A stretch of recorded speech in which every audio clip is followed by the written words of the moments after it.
দিনাজপুর জেলা বিএনপির যুগ্ম সাধারণ সম্পাদক সাবেক উপজেলা চেয়ারম্যান বিএনপির মনোনয়ন প্রত্যাশী আ.ন.ম বজলুর রশিদ কালু বলেছেন, আমরা প্রাথমিক পর্যায়ে বিজয় অর্জন করেছি। বৈষম্য বিরোধী আন্দোলনে বিএনপির স্বতঃস্ফূর্ত অংশগ্রহণ ছিল। আমাদের নেতা আগামী দিনের রাষ্ট্রনায়ক তারেক রহমান লন্ডন থেকে এই আন্দোলনটি পরিচালনা করেছেন। তিনি বলেছেন, আগামীতে বিএনপি জনগণের ভোটে ক্ষমতায় যেতে চায়। আমরা জনগণের পাশে থাকব, জনগণের উপকার করব। এই ফ্যাসিস্ট হাসিনা দীর্ঘ 15 বছর বাংলাদেশের সমস্ত সম্পদ লুট করে বিদেশে পাচার করেছে। বিরোধী রাজনৈতিক দলকে নিশ্চিহ্ন করার জন্য পুলিশ, বিজিবি, র্যাব সহ সকল সংস্থা দিয়ে জনগণের উপর স্টিম রোলার চালানো হয়েছে। হাসিনা পালিয়েছে, কিন্তু তার প্রেতাত্মা এখনো বাংলাদেশে ঘুরোঘুরি করছে। তারা দেশ বিরোধী বিভিন্ন রকম ষড়যন্ত্র করছে। খুনি হাসিনার সেই প্রেতাত্মাদের হুঁশিয়ারি দিয়ে এই নেতা বলেন, গত 17 বছর জনগণের উপর অনেক নির্যাতন নিপীড়ন চালিয়েছেন। হাসিনা কোমলমতি শিক্ষার্থীদের বুকে গুলি চালিয়েছে, সচিবালয়ে আগুনও দিয়েছে। আয়না ঘর থেকে শুরু করে সকল হত্যার বিচার করা হবে। আর ক্ষমতায় আসার চেষ্টা করিয়েন না, বাংলার মাটিতে আপনাদের চিরতরে কবর দেওয়া হবে। গত 28 ডিসেম্বর শনিবার দিবাগত রাতে দিনাজপুরের বিরল উপজেলার 4 নং শহর গ্রাম ইউনিয়নের গগনপুর চৌরাস্তায় যুব কল্যাণ সংস্থা আয়োজিত বিজয় দিবস উদযাপন উপলক্ষে 8তম ক্রীড়া প্রতিযোগিতা ও পুরস্কার বিতরণ অনুষ্ঠানে প্রধান অতিথির বক্তব্যে তিনি এই কথাগুলো বলেন। যুব কল্যাণ সংস্থার সভাপতি মোহাম্মদ আরিফুল ইসলামের সভাপতিত্বে এছাড়াও সভায় যুব কল্যাণ সংস্থার সাবেক সভাপতি মোহাম্মদ রুস্তম আলী, সাধারণ সম্পাদক মোহাম্মদ মুকসুল মিনার প্রমুখ বক্তব্য রাখেন।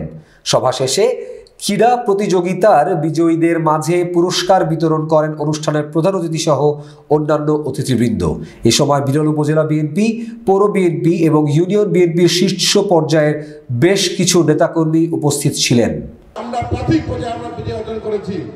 5 তারিখে ছাত্র বৈষম্য আন্দোলনের ব্যানারে বিএনপি সদস্যপদ এই আন্দোলনে অংশগ্রহণ ছিল এবং আমাদের দেশনায়ক তারেক রহমান তিনি লন্ডন থেকে এই আন্দোলনটি তিনি পরিচালনা করেছেন। উনি বলেছেন যে বিএনপি আগামীতে ক্ষমতায় যেতে চায় জনগণের ভোট নিয়ে। আমরা জনগণের দুর্দশা, জনগণের পাশে থাকবো, জনগণের উপকার করব। আমরা এরকম কোনো খারাপ কাজ হতে চাই না। এই ফ্যাসিস্ট হাসিনা দীর্ঘ 15 বছর বাংলাদেশের সকল সম্পদ লুটপাট করে নিয়ে গেছে।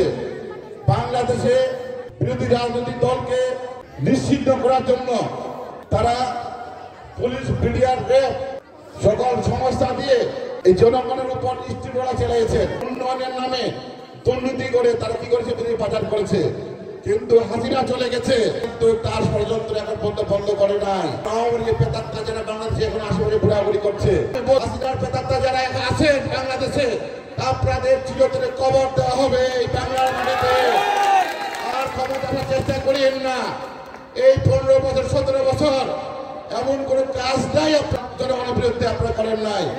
এই মালিকের আমিরা হাসিনা নির্দেশে ইতিপূর্বে আপনারা আনসার বাহিনীর পোশাক পরে ছাত্রলীগ, যুবলীগের নেতা কর্মীরা ঢাকার রাজপথে কি আন্দোলন সচিবালয়ে হামলা করেছিল, আমাদের কোমলমতি ছাত্রদের উপর হামলা করেছে। বাংলাদেশের সকল কর্মকাণ্ড উন্নয়নের সংস্থা এবং মূল কেন্দ্রবিন্দু হলো বাংলাদেশ সচিবালয়। সেই সচিবালয় গত বৃহস্পতিবার এই হাসিনার নির্দেশে আগুন ধরে দিয়েছে। কিন্তু আমরা বলতে চাই, আজকে আমরা অন্তর্বর্তী সরকারকে আমরা সহযোগিতা করব। এই সরকারকে আমাদেরকে সহযোগিতা করতে হবে। একটি সুষ্ঠু নিরপেক্ষ নির্বাচন তারা দিতে পারে। আর সেই নির্বাচনে বাংলাদেশ জাতীয় দল বিএনপি সংখ্যাগরিষ্ঠ অর্জন করে ক্ষমতায় আসবে এবং ক্ষমতা আসার পরে বাংলাদেশের যত হত্যা, গুম, খুন, আয়নাঘর থেকে শুরু করে সকল হত্যার বিচার করা হবে এবং শেখ হাসিনাকে ভারত থেকে নিয়ে আসে ফাঁসির কাস্টে ঝুলিয়ে তার ফাঁসি হবে। আমি স্পষ্ট ভাষায় বলতে চাই যে পরিবারের 17 জন সদস্য মুক্তিযুদ্ধে যাওয়ার উপক্রম থাকার পর একজন মুক্তিযুদ্ধে যায়নি, তারা কিভাবে স্বাধীনতা সপক্ষের শক্তি হিসেবে নিজেদেরকে দাবি করতে পারে। সকলের কাছে আমি এই প্রতিষ্ঠানের জন্য দোয়া কামনা করছি। কল্যাণ সংস্থার সকল সদস্যবৃন্দকে, যুব কল্যাণ সংস্থার সাবেক সাধারণ সম্পাদক জনাব বেলাল হোসেনকে স্মরণ করছি 3বারের প্রধানমন্ত্রী, গণতন্ত্রের মাতা, দেশ মাতা বেগম খালেদা জিয়াকে। লঞ্চন শহীদ আবু সাঈদ সে সাথে তালি হবে মা ছোট প্রতিযোগিতায় যদি এই কাজ করতে পারেন আমাকে অনুরোধ জানাচ্ছি।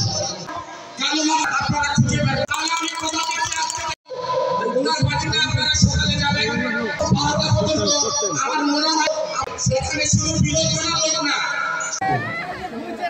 বিজয়ের এই দিনে আমি গভীর শ্রদ্ধা জানাই।